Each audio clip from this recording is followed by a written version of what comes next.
Olá, pessoal! O vídeo de hoje será sobre concordância verbal, tema que utilizamos frequentemente nas comunicações escrita e oral e que, se for compreendida e aplicada de maneira adequada, faz a total diferença na receptividade das informações, principalmente em contextos formais. Então, para começar, vamos analisar estas duas frases e tentar entender o que as diferencia. Os estudantes foram à biblioteca. Os estudantes foi à biblioteca. Bom, basicamente o que as diferencia é a concordância que o verbo ir tem em relação ao sujeito os estudantes.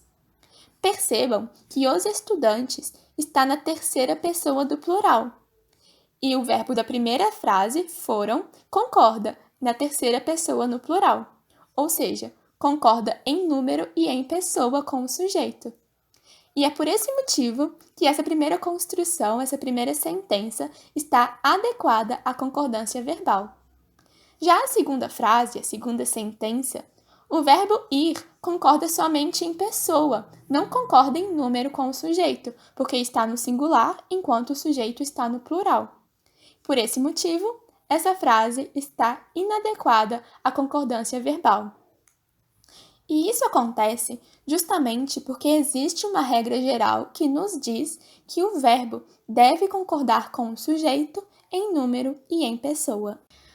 Assim como a frase inicial, trouxe outros dois exemplos que possuem somente um sujeito, o que chamamos de sujeito simples. Os meus primos chegaram em casa. Nesse caso, o verbo chegar flexiona-se em número e em pessoa para concordar com o sujeito os meus primos, que está na terceira pessoa do plural. Eu vou ao supermercado uma vez por semana.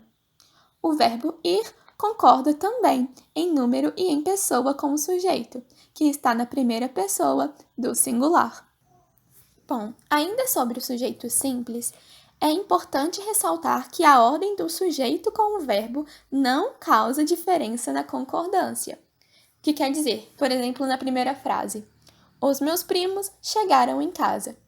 Se eu quiser inverter a ordem da frase e colocar o sujeito depois do verbo, a concordância será a mesma, ficando, por exemplo, chegaram em casa os meus primos ou chegaram os meus primos em casa. A ordem não altera em nada a concordância. Fiquem atentos a isso. Contudo, há casos especiais que fogem da regra geral, sendo um deles quando há uma expressão partitiva seguida de sujeito simples no plural.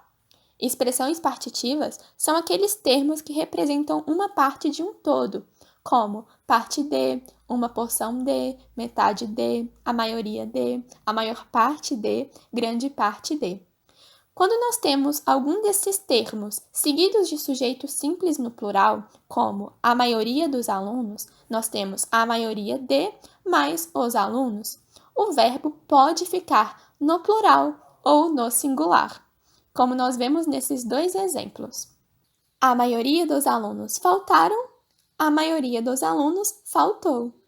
Nesse caso, o verbo faltar pode tanto concordar com os alunos quanto com a expressão partitiva a maioria de. Então, se você optar por concordar com os alunos, como a primeira frase nos mostra, a maioria dos alunos faltaram, o verbo fica no plural, concordando com os alunos. Se você optar por concordar com a expressão partitiva, a maioria dos alunos faltou, o verbo ficará no singular. Então, nesse caso, as duas sentenças estão adequadas. Agora, vamos analisar a concordância do verbo com sujeito composto, que é quando há pelo menos dois sujeitos. Então, pela regra geral, é de se esperar, tendo mais de um sujeito, que o verbo fique no plural, como podemos ver no primeiro exemplo. Ana e Joana entraram na farmácia. Nesse caso, nós temos Ana e Joana como sujeitos, então o verbo entrar fica no plural. Entretanto, diferentemente do sujeito simples, em que a ordem do sujeito não influencia na concordância do verbo, o sujeito composto, essa ordem vai sim gerar uma influência. Por quê? Quando esse sujeito está depois do verbo, ou seja, está posposto ao verbo, a concordância pode ser feita com o conjunto, deixando o verbo no plural, ou pode ser feita com o termo mais próximo, deixando o verbo no singular. Vamos ver isso nesse exemplo. Passarão o céu e a terra, passará o céu e a terra. Nesse primeiro caso, o verbo está concordando com o conjunto o céu e a terra, ficando no plural. Já no segundo, é feita a concordância atrativa, ou seja, o verbo concorda com o termo mais próximo, com o substantivo mais próximo, que nesse caso é o céu, deixando assim o verbo no singular. Passará o céu e a terra. Vamos ver outro caso especial com sujeito composto que geralmente muitas pessoas confundem. Nesse caso, se o sujeito composto vier no infinitivo, a concordância do verbo pode vir de maneiras diferentes. Vamos ver. Se o sujeito composto vier sem artigos, o verbo fica no singular. Fumar e beber faz mal à saúde. Agora, se esse sujeito composto vier acompanhado de artigos, o verbo vai ficar no plural. O fumar e o beber fazem mal à saúde. Contudo, prestem atenção.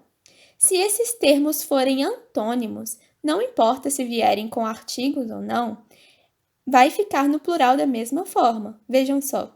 Rir e chorar fazem parte da vida. Rir e chorar são antônimos e, por isso, levam o verbo a ficar no plural. Mas vocês podem se perguntar, e quando não há sujeito? E quando nós temos verbos impessoais? Bom, nesse caso, os verbos impessoais são usados na terceira pessoa do singular, e nós temos 3 casos para isso. Primeiro, com o verbo haver com sentido de existir. Por exemplo, haverá muitas perguntas sobre o assunto.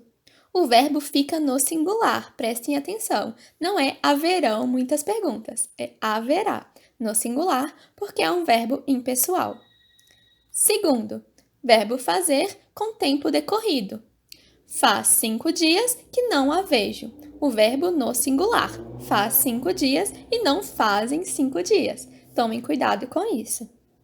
Terceiro caso, com verbos que indicam fenômenos da natureza, como chover, nevar, relampejar.